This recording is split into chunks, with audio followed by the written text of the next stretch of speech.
4 आने का हिसाब। बहुत समय पहले की बात है। चंदनपुर का राजा बड़ा प्रतापी था। दूर दूर तक उसकी समृद्धि की चर्चाएं होती थी। उसके महल में हर एक सुख सुविधा की वस्तु उपलब्ध थी, पर फिर भी अंदर से उसका मन अशांत रहता था। उसने कई ज्योतिषियों और पंडितों से इसका कारण जानना चाहा। बहुत से विद्वानों से मिला। किसी ने कोई अंगूठी पहनाई तो किसी ने यज्ञ कराए, पर फिर भी राजा का दुख दूर नहीं हुआ। उसे शांति नहीं मिली। एक दिन वेश बदलकर राजा अपने राज्य की सैर पर निकला। घूमते घूमते वह एक खेत के निकट से गुजरा। तभी उसकी नजर एक किसान पर पड़ी। किसान ने फटे पुराने वस्त्र धारण कर रखे थे और वह पेड़ की छांव में बैठकर भोजन कर रहा था। किसान के वस्त्र देख राजा के मन में आया कि वह किसान को कुछ स्वर्ण मुद्राएं दे दे ताकि उसके जीवन में कुछ खुशियां आ पाए। राजा किसान के सम्मुख जाकर बोला, मैं एक राहगीर हूँ। मुझे तुम्हारे खेत पर ये 4 स्वर्ण मुद्राएं गिरी मिली। चूंकि यह खेत तुम्हारा है, इसलिए ये मुद्राएं तुम ही रख लो। किसान, ना ना सेठ जी, ये मुद्राएं मेरी नहीं हैं। इसे आप ही रखें या किसी और को दान कर दें। मुझे इनकी कोई आवश्यकता नहीं। किसान की यह प्रतिक्रिया राजा को बड़ी अजीब लगी। वह बोला, धन की आवश्यकता किसे नहीं होती? भला आप लक्ष्मी को ना कैसे कर सकते हैं? सेठ जी, मैं रोज 4 आने कमा लेता हूँ और उतने में ही प्रसन्न रहता हूँ।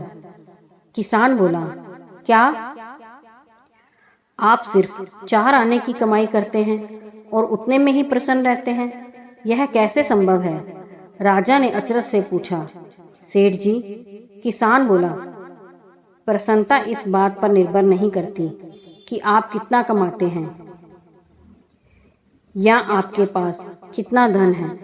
प्रसन्नता उस धन के प्रयोग पर निर्भर करती है। तो तुम इन 4 आने का क्या क्या कर लेते हो?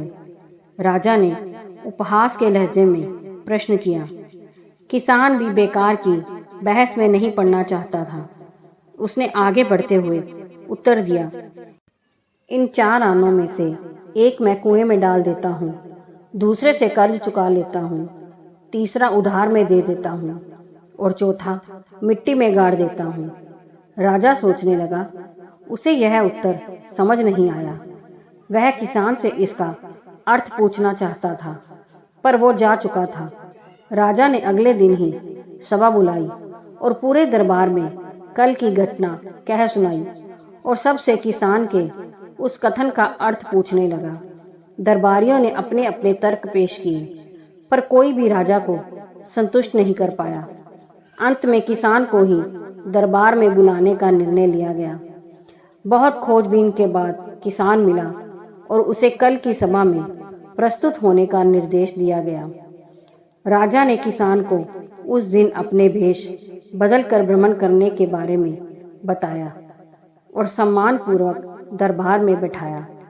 मैं तुम्हारे उत्तर से प्रभावित हूँ और तुम्हारे 4 आने का हिसाब जानना चाहता हूँ। बताओ, तुम अपने कमाए 4 आने किस तरह खर्च करते हो जो तुम इतना प्रसन्न और संतुष्ट रह पाते हो? राजा ने प्रश्न किया। किसान बोला, हजूर, जैसा कि मैंने बताया था, मैं 1 आना कुएं में डाल देता हूँ, यानी अपने परिवार के भरण पोषण में लगा देता हूँ। दूसरे से मैं कर्ज चुकाता हूँ, यानी इसे मैं अपने वृद्ध माँ बाप की सेवा में लगा देता हूँ। तीसरा मैं उधार दे देता हूँ, यानी अपने बच्चे की शिक्षा दीक्षा में लगा देता हूँ। और चौथा मैं मिट्टी में गाड़ देता हूँ, यानी मैं 1 पैसे की बचत कर लेता हूँ ताकि समय आने पर मुझे किसी से मांगना ना पड़े और मैं इसे धार्मिक, सामाजिक या अन्य आवश्यक कार्यों में लगा सकूं। राजा को अब किसान की बात समझ आ चुकी थी। राजा की समस्या का समाधान हो चुका था। वह जान चुका था कि यदि उसे प्रसन्न एवं संतुष्ट रहना है तो उसे भी अपने अर्जित किए धन का सही सही उपयोग करना होगा। दोस्तों, अगर कहानी पसंद आई हो तो लाइक, सब्सक्राइब, शेयर जरूर कीजिए।